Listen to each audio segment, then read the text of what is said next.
Hi, welcome to all from SDT University. I'm Tushar from Center for Languages and Communication. Today, I'll be dealing with the topic how to write a biography. Before starting with the topic, let me introduce you what is a biography. How to write a biography. Biographies are how we learn information about another human being's life. Whether you want to start writing a biography about a famous person, historical figure, or an influential family member, it is important to know how all the elements that make a biography worth both writing and reading.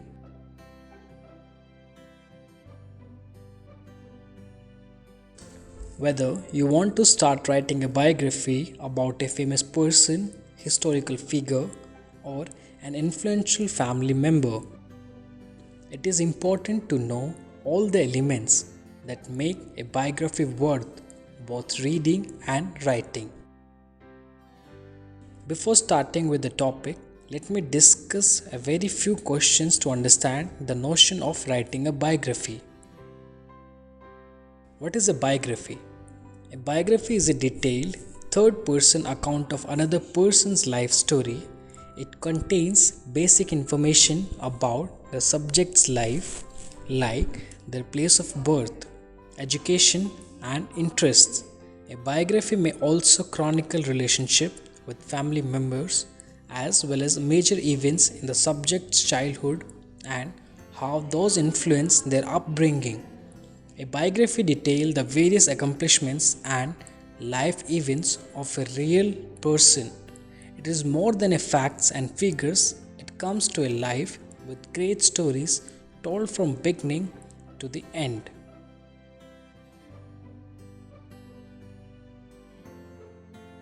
What is the purpose of a biography? The purpose of a biography is to share the life of another person with an audience. An author may choose to write a biography because they find the subject story to be interesting or to have themes that apply to life today. Some authors choose to write a biography due to lack of information about an interesting subject or to update the public with facts that an existing biography may have missed.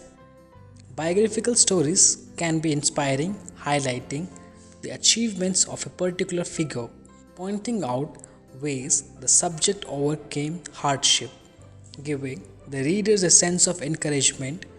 Biographies can also serve as cautionary tales, warning readers on who not to become. Let me discuss the 7 famous examples of biographies. The first one is No Ordinary Time, Franklin Eleanor Roosevelt, The Home Front in the World War II by Doris Gerson Godwin, Alexander Hamilton by Ron Chernow, Churchill, A Life by Martin Gilbert, Her Own Women, The Life of Mary Wollstonecraft by Diana Jacobs, Hans Christian Andersen, The Life of a Storyteller, The Power Broker by Robert Caro, 7. Steve Jobs by Walter Isaacson.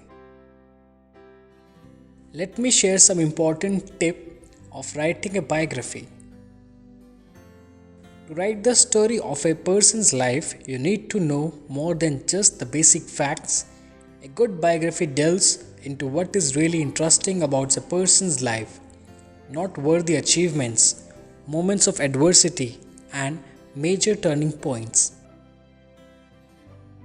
The best biography can encapsulate a subject's entire life in an engaging way and provide enough personal details to give the reader an intimate look at their character. If you are interested in writing a biography, the following steps can get you started. First, get permission. Once you have chosen the subject of the biography, seek permission to write about their life.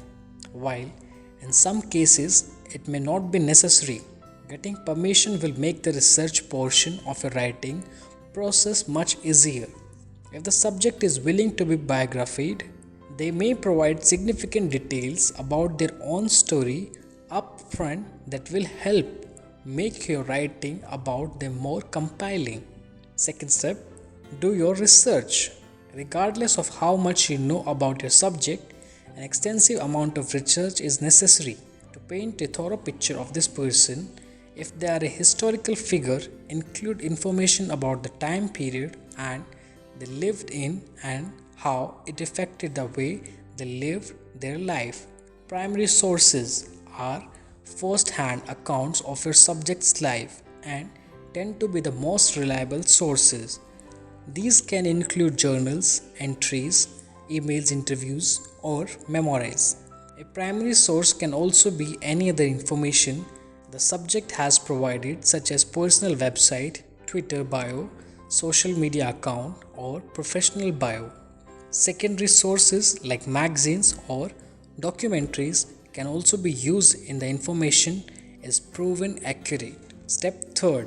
From your thesis. Your first paragraph or chapter should inform the reader what they will learn about this person from this biography. A thesis makes a declaration about the biography. The rest of the biography will provide relevant information to support. Timeline, that is step 4. A biography usually structures the main points of a person's life in a chronological order. Knowing the order of key events before you start writing can save the hassle of having to reorganize your whole story later. Step number 5. Use flashbacks. While writing the text of your biography, you may want to intercut between an experience from your subject's adult life, one from their high school days. Using flashbacks allows the author to introduce relevant past information to the reader without bogging them down with paragraphs of background exposition. Step 6. Include your thoughts. A biography is not just a transaction of facts. A biographer can share their own feelings and opinions on their subject's life. If the subject did something not worthy, the author may include why they feel that moment was significant, how it was affected by the time period, what it meant for society as a whole. This will support why this person deserves to be written about. Keep the audience reading from the first sentence to the last. Last part, and that is conclusion part. Writing any biography is not a tough task. The thing matter is whether you are justifying that person or not in your writing. For example, if you are writing about some national figure, you have to give a positive image. This person is already somehow famous in his or her way of life by all the work. So, justifying the personality plays an important role in biography. So, this is all. In this section of the video, I've discussed how we can write a good biography. In the next section of the video, I'll be dealing with point of view. Till then, keep learning, keep growing. See you next time.